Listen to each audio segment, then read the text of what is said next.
If you've been on track for weeks and your progress still refuses to show up, this is the episode that explains why. In the next 10 seconds, I'll give you two promises.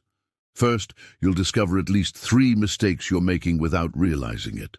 Second, you'll leave with a 7-day reset you can repeat until the results stop feeling random. Ready? Don't blink. Start with a quick test. Think about everything you drank today. Not meals, drinks. Be honest. A latte with syrup, a fresh juice, an iced tea, a generous pour of salad dressing that technically isn't a drink, but behaves like one. How many of those slipped into your day as if they didn't count? That's the trap. Liquid calories bypass your fullness signals. They go in quietly and park on the scale loudly. The fix is simple and boring. Water, black coffee, unsweetened tea most of the time.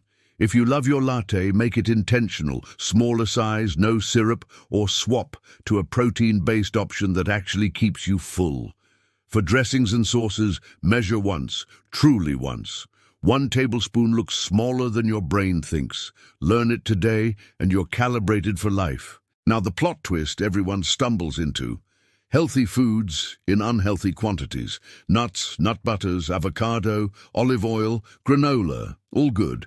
Also calorie bombs. A tablespoon of peanut butter is a modest spoonful, not a mountain. A 1/4 cup of granola is a serving, not a cereal bowl. Keep these foods. Wear them like accessories, not armor. A touch elevates the meal. A heap quietly buries your deficit. Here's where a week of discipline gets erased in 48 hours. Weekends. Monday to Friday, you're a spreadsheet. Friday night to Sunday, your spreadsheet throws a party. 2 restaurant meals with appetizers, a couple of drinks, and a dessert.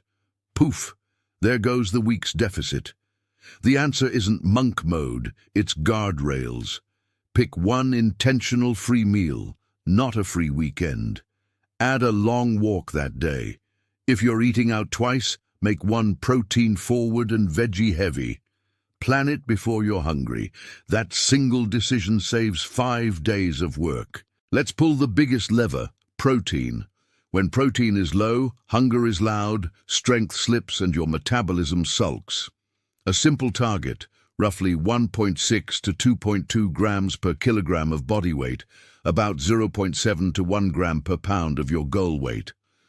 Make protein the first decision of every meal. Breakfast could be Greek yogurt with berries and a handful of high-fiber cereal, or eggs with veggies and whole-grain toast. Lunch could be chicken, tofu, tuna, or cottage cheese. Build around it. Dinner? Pick your protein, then add carbs and fats on purpose. Do this for 5 days, and notice how snacks stop shouting. Fiber is your quiet superpower. It slows digestion, steadies blood sugar, and makes "I'm still hungry" less dramatic. Set a practical goal, around 25 to 35 grams a day. Hit it by adding produce to 2 meals and keeping a couple of easy staples around. Beans, lentils, chia or flax, berries, crunchy veg. This isn't about perfection. It's about upgrading a few choices you already make. 2 invisible saboteurs, poor sleep and stress. When sleep drops, hunger hormones rise, and your willpower acts like it didn't show up for work. Stress pushes you toward quick energy and quick comfort. You cannot out-argue hormones. Build a shutdown ritual. 30 minutes before bed. Lights down, screens away, something calming. Aim for 7 hours most nights. Not to be good, but because it makes everything else easier. For stress, try this pattern: interrupt. A 10-minute walk between tasks, or 5 slow breaths before opening the snack drawer, or a 2-minute journal to name the feeling. You'll be shocked how often the craving fades when you lower the volume. There's a sneaky energy saver your body loves during dieting. It quietly reduces your movement. Fewer fidgets, fewer steps, slower pace. That's your neat, non-exercise activity, dropping. Suddenly, you're burning a couple 100 calories less than you think. Set a step target that fits your life. 7 to 10,000 is a great range, and build it in intentionally. Park farther away. Take calls while walking. Do a 10-minute loop after meals. It's low effort, high payoff, every single day. Cardio is fantastic for your heart and mood, but relying on it while ignoring strength training is a classic stall. Muscle is metabolically active. It keeps your food budget higher and your shape tighter. 3 strength sessions per week can change your body more than 6 days of random cardio. Keep it simple. Squats or leg presses, hinges like deadlifts or hip thrusts, pushes like push-ups or bench, pulls like rows or pull-downs. 2 to 3 sets, add a rep or a little weight over time. You're not chasing soreness, you're building momentum. Let's fix the feedback loop. If your measurements are chaotic, your decisions will be too. Weigh yourself the same time each morning, after the bathroom, same conditions. Log the number, forget the emotion, and look at the 7-day average. Add a weekly waist or hip measurement and 2 photos in the same light. When the daily number jumps, don't react. When the weekly average moves, that's signal. This keeps you from slashing calories in a panic when you just ate a salty dinner. Labels lie with the truth. Sugar has aliases: dextrose, maltose, corn syrup, rice syrup. So scan the list like a detective, and serving sizes are tiny. If the serving is 2 tablespoons and you used 4, double the numbers. It takes 30 seconds and ends a lot of, "I don't know why I'm stuck." Let's kill the perfection trap. A plan you can execute 80% of the time beats a perfect plan you abandon. Give yourself a structured 20%, your favorite dessert, a social meal, a snack you genuinely enjoy. When it's planned, it isn't cheating, it's design. This is how you avoid the on-off cycle that wrecks consistency. Your kitchen decides your night more than your motivation does. If the most tempting foods sit at eye level in easy open packages, and your protein and fiber choices are hidden or raw and time-consuming, guess what wins at 11 p.m.? Rewire your environment. Move triggers out of sight or out of the house. Put ready-to-eat fruit and chopped veg on the front shelf. Pre-cook a protein you like. Keep high-fiber wraps or cooked grains ready. Reduce friction for the choices you want and increase friction for the ones you don't. Willpower becomes optional. Now the plateau, it's not personal, it's physics and adaptation. Before you slash calories, run an audit. Are liquid calories creeping back? Are portions drifting bigger? Did your steps drop? Did the weekend become a refeed month? Fix those first. If everything checks out, make a small change. Lower daily calories a notch, add a little movement, or try a structured refeed day with mostly carbs to ease fatigue and recharge adherence. The rule is intention, not panic. Lock this into a 7-day reset. You can start tomorrow. Day 1 and 2, track what you actually eat. Weigh oils, nut butters, cereals once to recalibrate your eyes. No judgment, just data. Days 3 to 5. Protein first at every meal.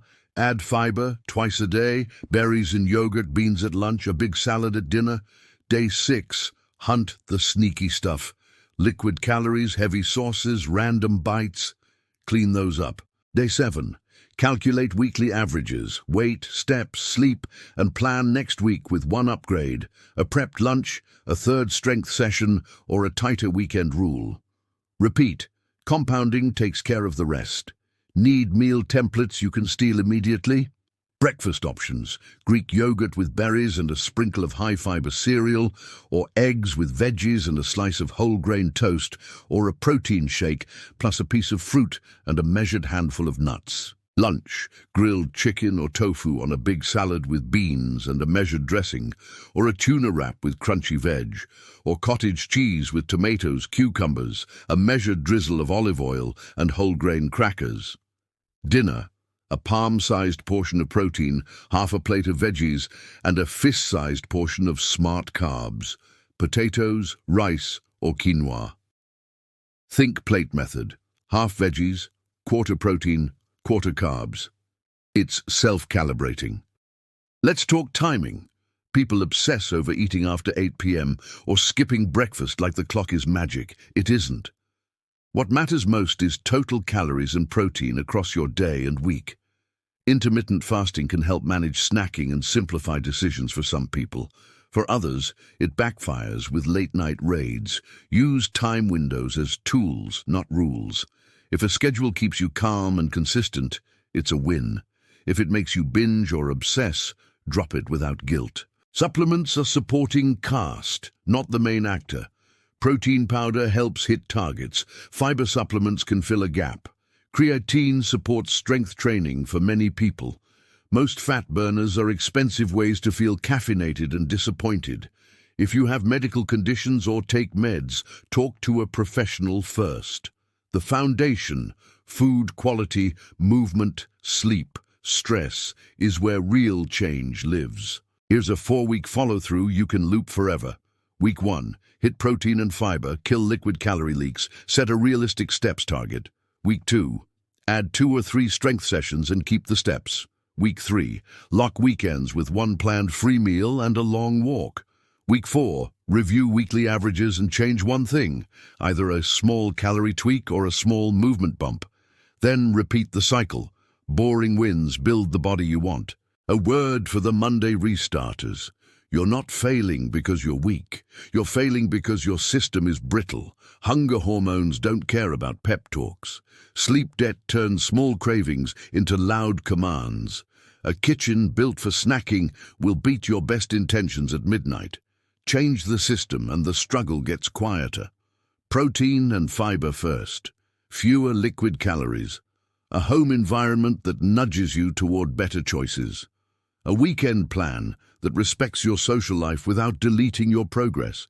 Data that's calm and consistent. If you're stuck right now, start with 3 moves and watch what happens next week. 1. Eliminate liquid calorie leaks for 7 straight days. 2. Anchor every meal with protein and add fiber twice a day. 3. Set a daily step number you can hit even on your worst day.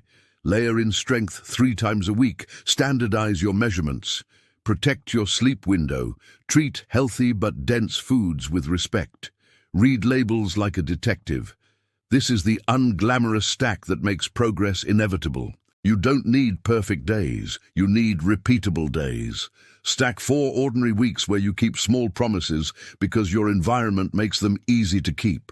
That's when your body changes quietly. Confidence shows up without a speech. Clothes fit like they recognize you again. People ask if you did something different, and you almost shrug because the work isn't loud anymore. Pause here and notice something. You haven't tried a new diet. You upgraded the one you already live in. You made it harder to fail and easier to keep going. That's why plateaus break. That's why results show up when motivation doesn't. Now, take tomorrow's first step. Open your fridge, move 1 trigger food out of sight, prep 1 protein you like, and put berries on the front shelf. Set a steps reminder on your phone. Choose the day for your single free meal and pair it with a long walk. That's your starter kit. By the way, if the scale bumps up after a salty dinner, don't touch your calories. Salt holds water, water weighs more. The math is honest even when the mirror is rude. Watch the weekly average. Trust the trend. Keep the system. We're not going to make a big deal out of this next part. You're about to close the app, fill a glass of water, and measure 1 tablespoon of the thing you usually eyeball. Do it once. Lock the picture in your head. You just took control back, and we're done.